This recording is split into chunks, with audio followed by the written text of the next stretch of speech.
This movie takes us to France in 1989, when a philosophy teacher named François Hainaut is teaching about the subconscious. The calm classroom atmosphere is suddenly disturbed by the arrival of a student who is often late, Mathilde Tessier, who enters the class with a cynical attitude. This incident prompts François to confront Mathilde about her frequent absences in class. In his anger, François humiliates Mathilde and tells her to leave the class.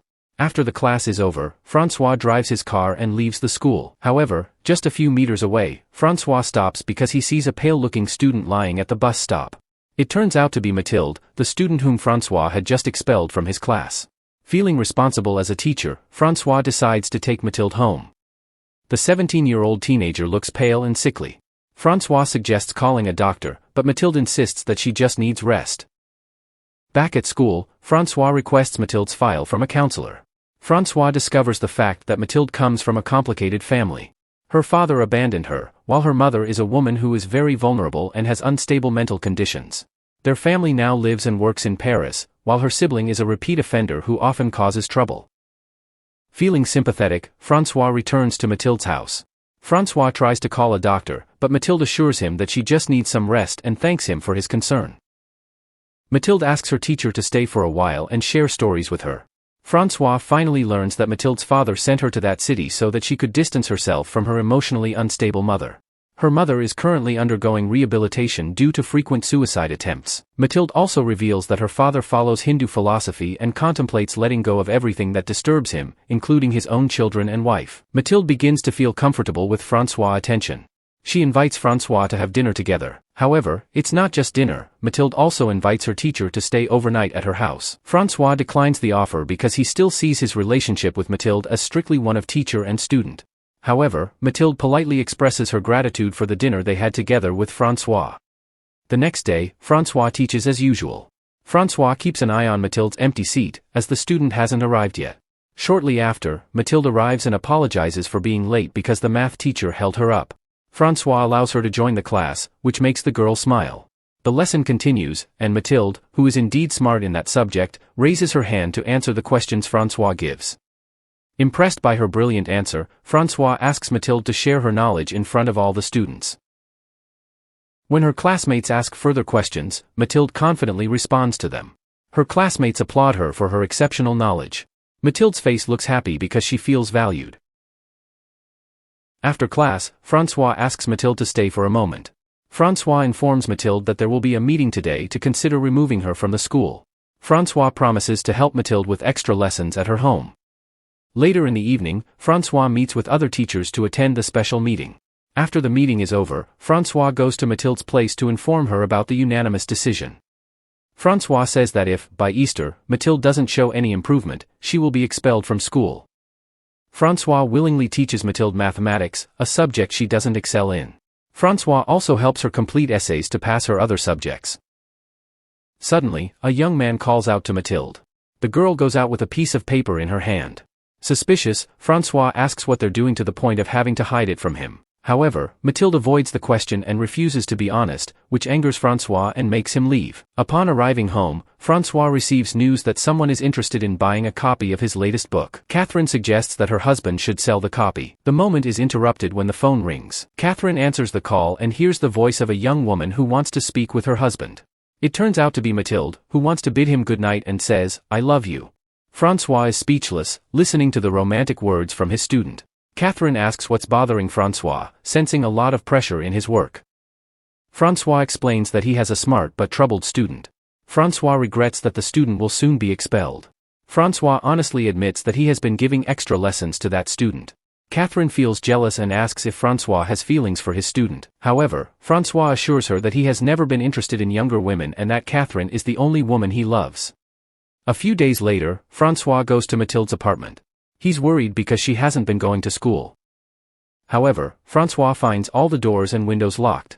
François waits outside Mathilde's apartment, hoping to see her. A group of young people comes out of Mathilde's apartment. Feeling suspicious, François returns to the apartment, and indeed, he finds empty bottles of alcohol scattered on the table. François feels angry, thinking that his concern was not appreciated. Mathilde tries to calm François politely, and eventually, a more challenging game between the teacher and the student ensues. When François returns home, he finds his wife, Catherine, waiting for him since the previous night. Catherine looks anxious and suspicious of her husband. Catherine is worried that Francois has been lying to her and having a relationship with a female student he once mentioned. Catherine's worries escalate when she receives a letter stating that Francois has been having an affair with one of his students. However, Francois firmly denies the accusation. Francois argues that the letter must have been sent by a mischievous student, intending to play a trick on them on Easter Day. As it turns out, today is indeed Easter Day, and it is the deadline given to Mathilde to meet the academic requirements to avoid expulsion. Surprisingly, all of Mathilde's subjects and attendance records meet the requirements, so she is not expelled. With relief, Mathilde invites Francois to celebrate her success at her apartment. In this tense and suspicious situation, Francois and Catherine must strive to understand and trust each other in order to navigate through these difficult times. That day feels long for Francois and Mathilde, who are enjoying many games together. However, their tranquility is disrupted when suddenly the phone rings, and Mathilde receives news from her father. Her father informs Mathilde that her mother has attempted suicide again and asks Mathilde to come to Paris immediately.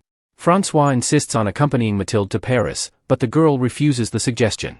Francois asks Mathilde to go with her brother instead. Unfortunately, Mathilde reveals that she has lost contact with her brother, who is a repeat offender and a user of illegal drugs, causing him to constantly move between countries. Mathilde also tells the story of how she had to work hard to survive when her brother was first arrested by the police and eventually became a performer. However, Catherine assures Francois that Mathilde's brother is now recovering and no longer involved in negative things from the past. Although Mathilde has entrusted her past story to Francois, Catherine's husband still seems uncertain. Francois believes that an addict tends to lie when they claim to have stopped using drugs. When Francois returns home, the phone keeps ringing, but he hesitates to answer it. Catherine, noticing her husband's strange behavior, says that the phone keeps ringing but always gets disconnected when Francois is about to answer it. Catherine becomes suspicious that the phone calls are from Francois' favorite student. Offended by Catherine's statement, Francois mocks his wife, questioning if jealousy is still appropriate at Catherine's age. Francois' words anger Catherine, and she throws a glass and smashes the mirror on her vanity table. The incessant ringing of the phone makes Catherine sick, until she finally unplugs the phone while crying. Francois faces a very complicated situation. On one hand, he deeply misses Mathilde and wants to be with her. However, Francois realizes that their relationship is inappropriate due to their significant age difference. Mathilde is still very young, only 17 years old, while Francois will be an old man in the next 10 years. Although Mathilde truly loved him and was willing to do anything to be with Francois, she could not accept Mathilde's offer. Francois wanted Mathilde to live a normal life as a teenager, not a life of hiding as Francois girl. Francois wanted Mathilde to enjoy her youth and not be confined to a relationship. This is indeed a difficult choice for Francois, between following his emotions or doing what is best for Mathilde. As a mature individual, Francois seems to be trying to think rationally and wisely, even though his heart must feel incredibly heavy. In situations like this, there is no perfect answer. Every choice has consequences and presents moral dilemmas. Francois needs to continue reflecting, considering all aspects, and making the decision he believes is best, even if it is not an easy one. Life is full of difficult choices. Upon arriving at their residence, Catherine finds her husband, Francois, lying alone on the bed. His face, filled with sadness and solitude, is clearly evident. With patience and understanding, Catherine tries to approach him. After the atmosphere calms down a bit, Francois begins to open up to his wife. Francois reveals that Miss Mathilde, his 17-year-old student, told him to leave his wife. Catherine tries to clarify why her husband didn't choose Mathilde, whether it's because of her or because of Mathilde's young age. However, Francois remains silent, gazing into the distance. The next day, at school, Francois resumes teaching as usual. However, there is something strange. Mathilde seems to be getting closer to a male student during the lesson, causing her concentration to be disrupted. This leads Francois to reprimand her for not focusing on the learning. The teacher asks Mathilde to stay in the classroom after the lesson, but with various excuses, Mathilde tries to avoid it.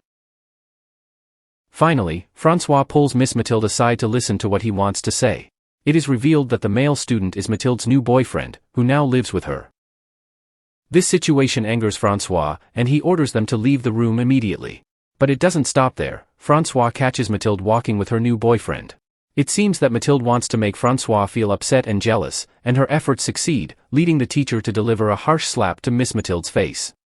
In the evening, Francois' residence was terrorized by a continuously ringing phone. Catherine, who answered the call, received death threats from one of her husband's students. Feeling angry, Francois decided to disconnect the phone line in their home. The next day, Francois, a prominent teacher at the school, was discussing with the school counselor his desire to transfer one of his students, Mathilde, to another class. However, their conversation was interrupted when Catherine, Francois' wife, called in a panic. It turned out that Catherine's bookstore had been attacked. Without hesitation, Francois immediately rushed to meet his wife. Upon arriving at the bookstore, Catherine explained that before the incident occurred, someone in a van had attempted to run her over. Even Catherine's editor received threats to fire her. Catherine suspected that the mastermind behind all of this was Mathilde, aided by her friends. Without hesitation, Francois returned to the school and forcefully pulled Mathilde out of her class, bringing her to an empty classroom. This did not go unnoticed by the counselor, who discreetly observed their conversation. In a tense atmosphere, a furious Francois slapped Mathilde on the cheek and demanded an explanation for his actions. Mathilde reveals that she did it all out of love for Francois. The counselor, who had been eavesdropping on their conversation, tried to protect the teacher's reputation. Unfortunately, the effort fails when another student accidentally enters the room and catches them playing. The student immediately spread their behavior throughout the school, resulting in a crowd in the class.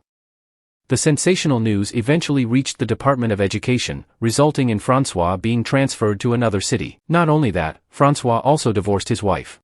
A year later, when Francois had just returned to teaching, he received the sad news from the police that Mathilde had passed away. Without hesitation, Francois immediately rushed to the apartment where Mathilde was found. The apartment owner recounted that Mathilde had rented the room 2 months ago. Her days were spent gazing out the window, which directly faced the classroom where Francois taught. Mathilde could only watch her beloved from a distance without wanting to cause any trouble for the person she loved. The tragedy deepened when the police found a death note on the wall of Mathilde's room, stating that she had seen the vast and beautiful ocean, just as her mother's words once expressed a desire to merge with the beautiful open sea. This article ends with Francois's profound sadness as he gazes far into the ocean.